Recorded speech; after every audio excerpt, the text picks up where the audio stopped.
Dude, so great to see you after so long. Likewise. I can't remember when the last time we met in person. Must be 2015, 2014? no. Much after that. Much after that? Yeah. Okay. Costa Coffee? After that, After that? somewhere in third wave. Third wave, most likely. Yeah, but I think just before COVID or just after. Not sure. Before, for sure. I think it Post-COVID, I was was very... before Glance, Before glance. after ShopX. And then there was Book My Show and InstaWork. So the two years. So Book My Show, we didn't meet. We spoke. I'll tell you how. I know. I think it's a week before you joined Book My Show. oh, Because you told me you were going there, and we spoke after because there was something we were trying to do. yeah. So that was 2016, No way. 2017, No way. 2019. So I joined Book My Show. Sorry, you're right. COVID. COVID. I joined Book My Show during COVID. Correct. That's when we met. Yeah. In 2020. Yeah. 2020. It was in third wave. It's been four years. Yeah. So I don't know if you know, but I started Virality sitting out of Costa Coffee in Indiranagar, 12th Main. Oh. Inspired a lot by what I saw you do 3-4 years ago at Costa Coffee in Koramangala. So I remember there was an article Yeah. in the newspaper, Outlook, actually. on Outlook, about this company that didn't have an office, but you guys operated out of Costa Coffee. And that was a true, I think, that initial days of the Bangalore startup culture, right? Where Costa probably was that time. And this is pre-third wave? I think third wave it's pre-third wave. Yeah. So the culture didn't exist here. And I think there was a community in Koramangala that sort of had it, which blended into Indiranagar, which I utilized. But you were in the start of that. And I remember I met you seeking help for a product which I was trying to build. Yeah, I had a past which in the product space, which I rarely talk about. But I met you, and then my perception of product changed that day, I remember. And obviously the way you were running Foofys. For people who don't know, I think Foofys is a phenomenal story. You want to just take us back in time and just tell us a bit about it? Yeah. Little embarrassed to tell you how the name came about. I was studying in Singapore. I started something called MPigeon there, which was a SMS marketing company. Got that acquired by an SMS gateway provider there, then came back here. And me with 3 other people that I kind of recruited purely based on their hunger to do stuff. We started building an app. We didn't have a name for it. And the code word to go for a smoke in office was called Foofy, because my dad also worked in the same building. So that's how the name came about for the product, and then eventually the company. So we used to be like, let's go for a Foofy. The small team of 3 that we put together, we put an app together, took it to a competition hosted by Silicon India in 2012, and came first. And that gave us access to a lot more people asking us to build their apps. I think what we did well with that app was it had a good design sense, and it solved a very practical problem. Right. The aspect that I did not consider at a very young age building a product was, is it a feasible business? Which it wasn't. Fortunately, we had people coming in and talking to us, and that got the ball rolling. We saw money coming in. We were able to build simple products. The team of 3 eventually reached a team of 45 over 4.5 years. I had folks who came in, and because I am not coming from an engineering background, I couldn't really evaluate them on skill. I just evaluated them on their hunger to learn and how ambitious they are. So I got a bunch of folks like that. A year into Foofys, we realized that, okay, we're getting orders, we're not shipping that well. Did a little retro with the team, and we realized that we don't have enough good talent. So we went into the market, got some better folks than the current folks that existed. And we saw quality improve, but we weren't delivering on time and as effectively as possible. Fortunately, in that journey, ended up meeting guys who were building good products, but come down from US, and they taught me about agile development and how good products are built. That kind of stuck. In fact, one person liked the team so much, he came in and gave a free lecture to the team in terms of how to build good products. And since then, I think the company took a different turn. We were shipping more quickly. We were setting better expectations with our clients. And for 4.5 years, we built over 100 different products, met a whole bunch of folks. And thanks to the Bangalore culture of everybody wanting to build an app, we didn't spend much on marketing, but we were getting a lot of referrals, and we were able to do some good work. Um, Biggest learning, I think the way I eventually ran the company was super transparent. Everybody knew how much incoming money was there. Everybody knew what each one was getting, why they were getting that much. So I didn't have to like play a game with my team. It was, we all could focus on work, and we all realized that there's a shared success, and it is not just my success or a couple of folks, people in the team who were there for a longer time. It's just them getting richer or better and growing. It was a very shared vision of us building products that make positive impact to the world. So, and I think in that journey, I ended up meeting you, Yeah. and very interesting conversations from day one, and it continues. So this transparency bit you talk about, like, how did that come to you? Like, is that because you looked at everything saying we're all one team? I played basketball growing up. For me, and I think a lot of people who play a team sport get it that it's not a single man play. I also realized that I'm not an engineer. I'm not a designer, so I don't have those fundamental skills to create, and I need to lean on my team to actually do the create aspect of it. So, and I don't think I ever went in with the ego being my own boss. Like, it was never the high for me. I think it was solving something that has not been solved before. I think that was the high for me. So there were people within the company who could and also did act like CEOs. So they took calls in terms of the kind of clients we want to work with, the amount of money that the client needs to pay us. So it wasn't always my call, it was the entire team's call and the kind of projects that we were doing. So, Like, everything makes sense now. This is one bit of information about you I didn't know. But 9 years down the line, it does make sense that you have a background of team sport, which explains so much. yeah. Yeah, and I keep saying this to the team here too, which is, if you get people who have played team sport and have been in that environment, right, there's always a V over I in the thought process, because your goals also, you chart goals that you alone can't achieve, so you need people along, which makes perfect sense. But tell me, in the early days, like, how did you, like, okay, you did a pivot from Foofys as a product to a services sort of company, right? How did that come about? And Man, we were like, it was little money that I had saved or whatever I made in the previous acquisition that kept us afloat for some time. But I knew it wasn't going to be forever, and we didn't have a monetization model baked into our product. So we definitely needed some source of revenue, and we were getting inquiries every other day. So we saw money. and what are these inquiries like? Like, people like, Oh, I have an idea. Can you help me build an app? Right? And I will be like, so the first few years, yeah, give us the order, we'll build it. I think over a period of time, we realized that, hey, we can't just keep building anyone's idea. Like, let's try to be a little bit more picky. It's not like we're not getting clients. So, and on one side, the engineering team was getting better. On the other side, we were also picking better clients. Right? Like, the questions that we ended up asking our clients is, what problem are you solving? Who are you solving it for? Very fundamental. And till they didn't have a good answer, we never picked up their project. And I think one more flag that we kept was, if the person isn't full-time on this project, then we don't want to be full-time on this project, right? Like, you can't be sitting and saying that I will talk to you only Saturday mornings and you need to be prepared with all the updates.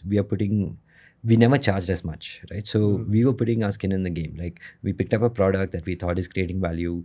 We went to the extent of talking to the clients, customers, to really understand how the product needs to be crafted for them to even use it and for them to find value. So I think that came 2 years into us running Foofys. And the first 2 years, shitty products, shitty outcomes of the efforts that we're putting in. But that doesn't mean that we didn't want to put in the effort. That didn't mean that we were demotivated. It was just that we didn't know how to. And we learned thanks to people around, and a lot of internet content kind of put us on the right track. Right. So what was your reference at the time? Like, saying that, okay, is there a company like this out there in the world, or do you want to create a blueprint of your own? And so I think a lot of first principles thinking. Like, I don't think we looked at another company and said we want to emulate them. Never did. It was also me being naive. Like, we didn't have a HR team. Like, I was like, I'll give you an example, right? Like, if someone didn't want to come to work that day, didn't come to work that day. And if I force the person to come to work that day, he's just going to not make people around him happy.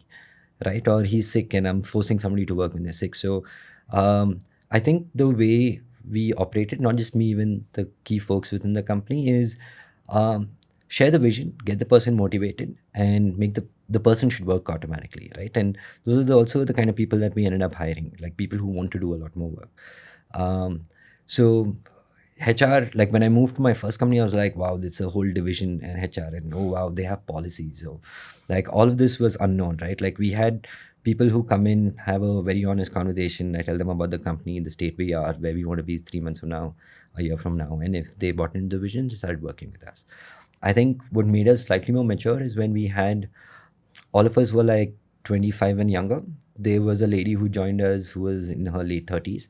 And when a woman came into the office, like we became men, right? Like she came from a HR background and she understood like what our company lacked and how to structure it. And she started doing that, and that was very, very helpful to us. Got it. Interesting. So, what year was this, by the way, Foofys? Foofys was 2011 to 2015. Okay. Yeah. 16. 16, 16, yeah. I remember. And I met you in 15, so it was already 4 years into 4 years, that cycle. Yeah, I was in a better position then. Right. If glad you weren't like the first few people we met. So. No, I wouldn't know. I mean, I was Yeah. also learning, so it was that early stage. So Bangalore that time was a lot of this founders who were in job, trying to save up money, trying to build a product on the side, trying to see if there's any market fit. Then they'll quit their job. Like that was the stage Strategy, right? that most of them used. Because there weren't too many success stories probably in the market. Right. And the ones that were there they were still early days, so no one really thought that was it. A lot changed from there to now, right? If you look at it. Yeah. And I think we've been in the forefront of that. Yeah. In the sense, I don't see that kind of culture in other cities, to be honest. In tech, at least in India, Right. It's different. And you look at that evolution that we've had. Are there any you can pinpoint and say 2-3 things that drove it to this extent that it did? I think capital became more accessible. Like there are dozens of VCs, early stage investors today who are willing to put in money. I think the market's also become mature. Like today, a person sitting in an office can tell if they want plan to start a startup. They have frameworks in place to figure out if it's going to be a viable business, right? And I think back then we were like, oh, it's an idea. Oh, you like it, I like it. Okay, let's try to put this together, right? So I think the industry is matured overall. I think the reason why we weren't picking people who weren't full-time on this is what we learned is that they're not even committed as much as we were, and they didn't have the savings enough to really accelerate the company, right? Like if they said they're not all in, right? And why should I be taking more risk than you are? Well, we are earning lesser, and we were also in conversations but never really worked out, where we take a part of the company and provide them with say 100 hours of free engineering resources in exchange of that equity and stuff like that, but never really panned out. Also, I think because they were safe with their job, they didn't put their heart and soul into taking their product to market. Like they want to build something and show it to their friends and feel happy about it, but a majority of them were very scared of taking it to the market and putting in the dollars required to promote a product. Right. Got it. Yeah, I remember. Were there any success stories that, like, from Foofys days, you're like very proud of in terms of the product and skill? Quite a few. I really liked Velocity. There was a HR product. There was I'll go into the details in a bit, but Velocity was one. We worked with a client called TSG. There was a company called Entropy and ShopX, which was, I think, the biggest success story. As long as it lasted, we were in the forefront of building their MVP, them raising capital, setting up an office of 1,000 people that we work, and then eventually I worked with them. So that was a good relationship from day one. Right. Velocity was this Ketan. He had come down from Delhi. He had met multiple service providers or these engineering companies that can build their products. I picked a fight on him. I debated on the product, and he said every person I went and spoke to, they were just willing to break it down, give them how much it's going to cost, and move on to closing the project. Well, I was the only one who debated if the project is even worth doing. And then once I was convinced, he felt that I'm the right partner to build the product out. He was an excellent sales guy. He was fully committed on taking this live. So, and he came with a lot more clarity, saying that I know this is the problem. I've already spoken to customers. This is the solution that's required. But the implementation of the user journeys were not really fleshed out, and that's where I think we did a good job. Finally, he won some awards, and the product's still live, and he's got customers today. So. Right. Entropy was a client that very interesting product. I don't think a lot of people know about it. So let's take Louis Vuitton, for example. They have fake bags in the market and they have real bags. Now, how does a customer really check the authenticity of a product, right? So they created a camera that gets attached to a phone that can look at a product at a molecular level and then compare it with what Louis Vuitton has provided them as their base product. So at a molecular level, it kind of checks the authenticity. It does it for paintings, does it for pharma products. So we built the interface for it. With TSG, Columbia University, this is 2013. They had built a technology that could understand a facial expression and tell how the person's feeling, right? So, and TSG is a movie producer, large, I think Avatar and multiple other movies have basically been produced by them. So the way it works in the US is they create a trailer. They show it to multiple people. If they like the trailer, they are able to fund the movie and take it forward. Like research, essentially. Yeah. So what we basically did was we worked with the team that built out this API, which could do the facial tracking. And we built an interface for TSG to distribute their trailer to selected bunch of people, observe their expressions, and then provide a dashboard telling them which part of the content did they like, which part they didn't like, and stuff like that. There's a lot of applications for that tech. Yeah, there is. But I'm so glad that a movie industry like picked it up, right? It's generally not the first ones to. I would think law enforcement or like, even market research companies, right? For them, it's they get to see more.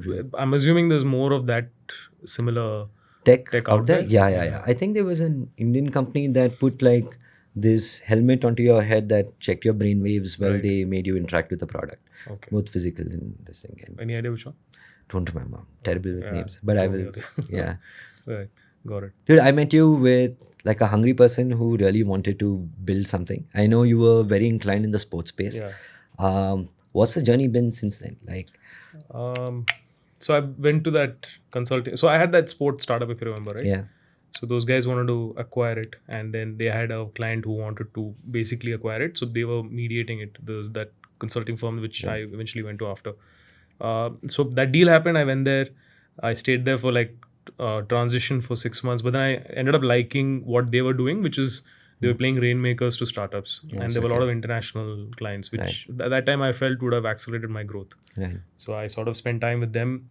And if you remember, I got into the tech initiatives that they were doing because I was the youngest guy and they put me into that. Right. So I was meeting vendors and for advertising as well as for technology. And that's when we worked with Foofys. Right. It ended badly for all of us at that time, but it was one of those things which I had to pick up and do. So I did that for the last year I was there probably. The first year was more business. Right.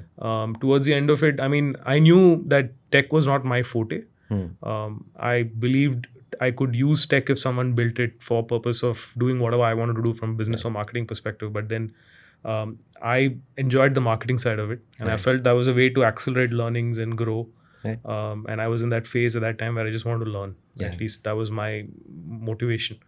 So use the skill, and I think towards the end I hated my time at the consulting firm because I felt more like an employee every passing day, and towards the end I hated it. So I took a call and left. So I quit. Could I ask, like, what did you take from there that made you a good founder? A lot of so I think learned on transparency. I think that organization wasn't transparent. Right. And I had access to information which others didn't. So I realized the disparity. And I noticed that everyone doesn't work collectively. So again, the sporting mindset that I have, I played so much cricket and football that I always think team sport, right? So I realized that wouldn't scale, and as a function, that organization ran into certain problems on certain initiatives. So that was one big learning. The other thing I think was I think financially being astute, being a good P&L operator. I think that was a big problem there, because Right.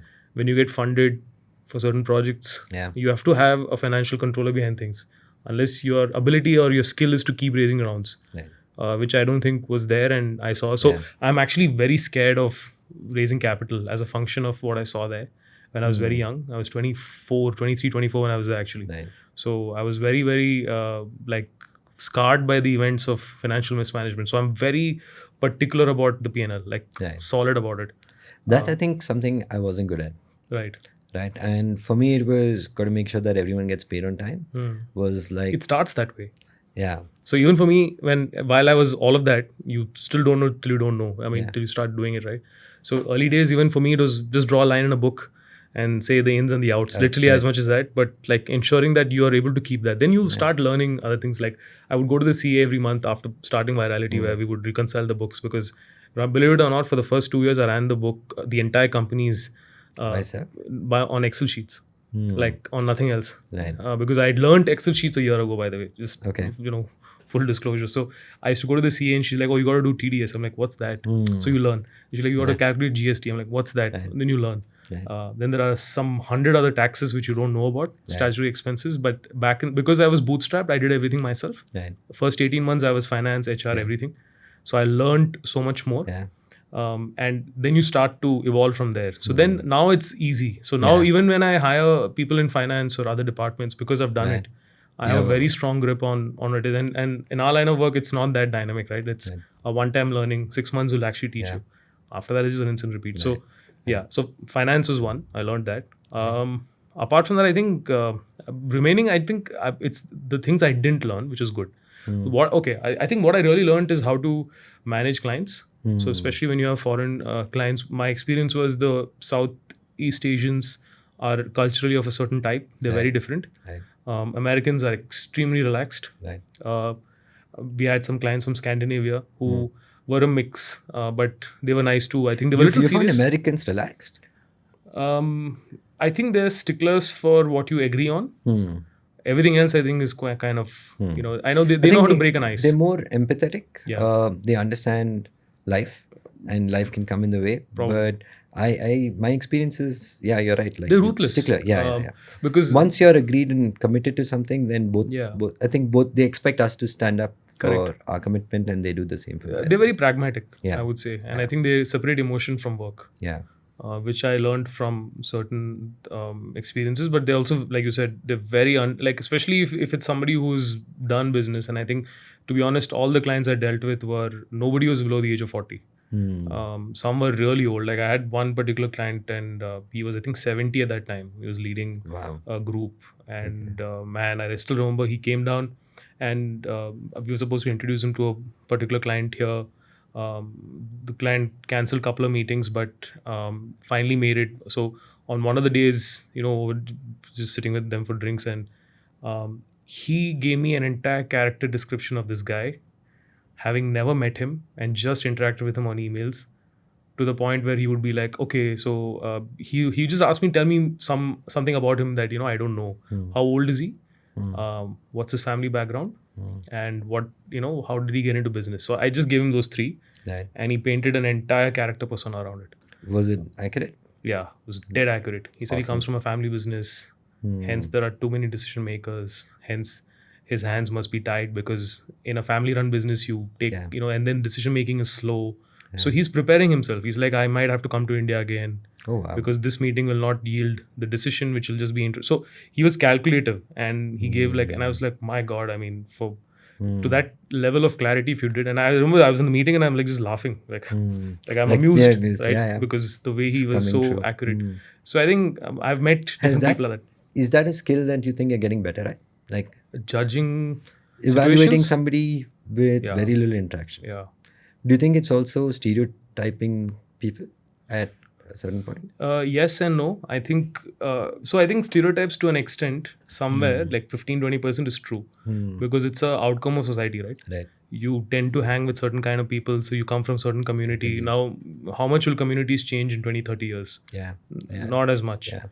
we were just discussing about how this generation is different from the last, Yeah. right? Yes, but that's in isolation when you're with this generation. But Right. when you are with the different Yeah. age groups, you still default to the average. Right. So to some extent, I think that stereotyping is more or less accurate. Like we do a lot of character persona in advertising, right? Right. So you start defining who's your primary, secondary, and tertiary TG. Let's put it that way. What platforms have done for you is you can really go deep into niche within a persona. So you can say young 25 to 30 as one broad demographic group, but within that you will find 12 different sub interests, Right. and all of it will have different trigger towards a particular product or service. So you can go deeper, but the initial layer of characterization or your personalization, whatever you want to call it, it comes from the same sort of practice and method. The old school advertising, the way they did it, and the way we do it is somewhat similar. Got it. I think what's improved is the ability to target, right? Yeah. And is it, I'm not an expert in marketing, but use these tools once in a while. Is the ability to, so it's mostly experimentation in the beginning of a campaign, and then you are able to like, hey, these are the subgroups in this demographic. Unless you have pre-existing category and audience knowledge from having done something similar or that before, gets, which you bring into the equation. Got it. So you end up saving significant marketing dollars in the beginning and just focus on the target audience. So I generally believe marketing is a compounding game. Like you get better because you're building on top of pre-existing knowledge, and then you're changing it. Right. I think very similar even with product development. Clearly. My first few products were, I remember 2013, we built a solution called Tabify. I don't know if I've told you this earlier. No. So it was restaurants based. So Imperial Restaurant happened to meet the person. He said, I want tablet for my staff, and I want Ahead of its time. Yeah, superb. And but he said, I have only 4 lakhs. This is what I'm going to pay you. And I remember getting that check on my birthday, and I'm like, but I told him, look, if I build it for you, I want to also be able to resell it to other people. If you're okay with it, we'll go ahead and work. So he said, yeah, not a problem, go ahead. So got a bunch of tablets, started building that software, went to the extent of like, so my comparison is how fast can a person take an order while standing. So I'm competing with pen, paper. If he has to write Kerala Parota, he writes KP, right? But for us on a tablet, you have to like scroll till you find Paratha, then scroll, select Kerala Paratha, enter the amount of items. So very difficult to compete on that, right? So we went in so much depth in trying to understand what all the features that are required. And we had built such a holistic product where if the person is trying to order an item and if the ingredients of the item is not in stock, you won't be able to place the order. So we had connected to the inventory management system, and once an order gets placed, it gets flashed on a television. We had logic like, if there are 4 of us and only 3 people have gotten food, you need to prioritize the 4th person's dish. So we built all that logic. We had a billing system. All that worked really well at Imperial till rats started eating some wires where, and so that was like, so the internet was down for like a couple of days, and but whatever, it ran for quite some time. When I took the same product to another client, they had a whole different bunch of requirements. He said, one of them said that, look, you're doing even billing and system, I don't want this piece. I'm like, why? He's like, my bosses sit in Hyderabad and I don't give them the actual accounts. And he's telling this on my face, and I'm like, but my product can't be like edited, right? Like if you start making adjustments here, like downstream, there'll be so many implications of it. And didn't realize how products should work more independently. Right. But it was like a huge mammoth entire year. I just kept building without really understanding the different type of user types that I'm building for and how they would use it. Right. So I think that was my last year when I didn't bring users into the equation of building products. Right, and ever since then, and I've always made sure but that particular type case of the guy who didn't want to reveal accounts, that's deceit. Product eliminates that, right? Essentially, it's tough to do that unless but you he's build a a product decision maker. It's tough. Yeah. Went to another guy. He said, I want a tablet to have pen paper. Like I want to be able to write using a stylus and stuff like that.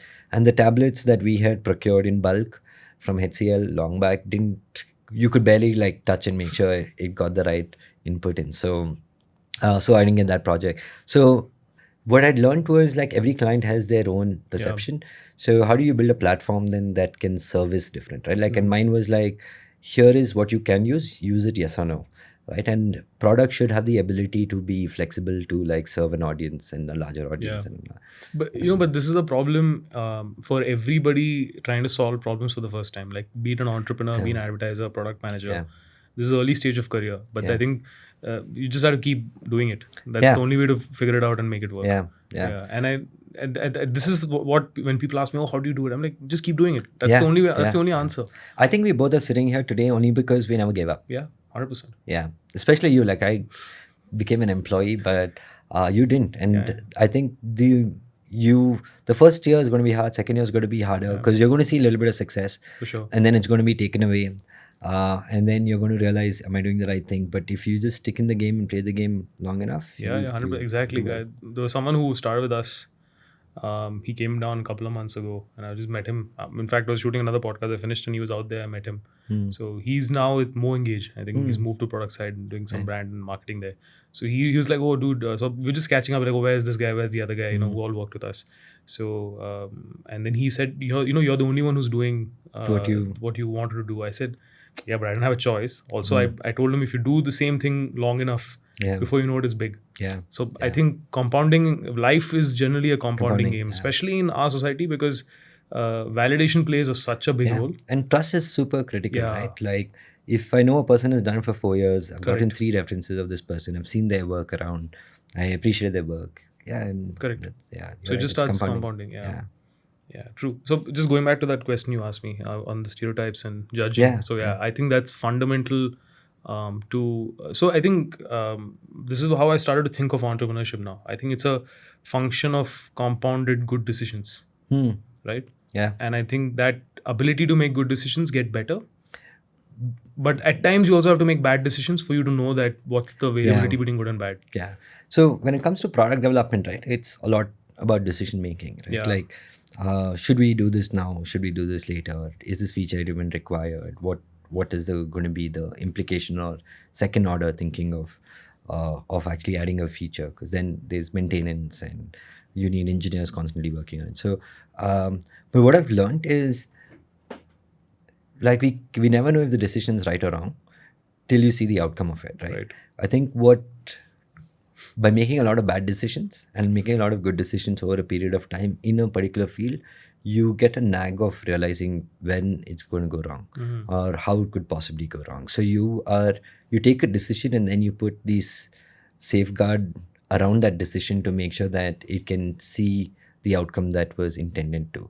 So decision is one, but also adding those the removing out all the risk elements while making that decision, I think again comes with a little bit of maturity and a lot of hardship as well. So, it's wisdom essentially. Yeah. Naval has a very good explanation for wisdom, right? What is it he calls it? He calls it action into experience. I calls it something like that. It's a very nice, I'll try and find it sometime, but it's probably the most action into knowledge. Brief. Action into? No, I think it's action into experience. I think Sam, you can pull that up, but it's something like that. So it's a very brief, like a formula. But it's so beautiful. Like it actually explains it.